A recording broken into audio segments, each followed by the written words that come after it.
তো আমরা তো এসেছি সুন্দরবন। আর এর আগের ভিডিওতে তোমরা দেখেছো আমরা গেছিলাম হ্যামিল্টন সাহেবের বাংলো, তারপরে হাঁটা পথে চলে এসেছি বেকন বাংলো। হ্যামিল্টন সাহেব নাকি রবীন্দ্রনাথকে নিমন্ত্রণ করেছিলেন, আর রবীন্দ্রনাথ এই বেকন বাংলোতে এসে এক রাত কাটিয়েছিলেন।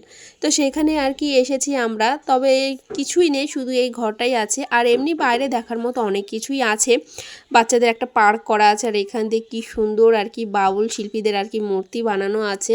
আর অয়ন্তে এসে এখানে প্রচণ্ড খুশি, ও ভাবছে একবার দোলনায় উঠবো, একবার ওই স্লিপে উঠবো।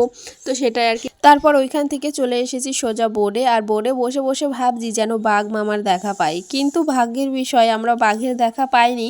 তবে এই সজনেখালি ওয়াচ টাওয়ারের ওপরে এসে আর কি একটা হরিণের দেখা পেয়েছি, ওই যে সবুজ পাতাগুলো আর কি খাচ্ছিল হরিণে। আর যখনই দেখবে মানুষের আওয়াজ শুনতে পায় বা যে কোনো শব্দ শুনতে পায়, ওরা ভয়ে পালিয়ে যায়। আর আগেও একটা হরিণ দেখেছিলাম যেটা বোর্ডে বসে বসে আর কি জঙ্গলের মধ্যে আর কি দেখা যাচ্ছিল।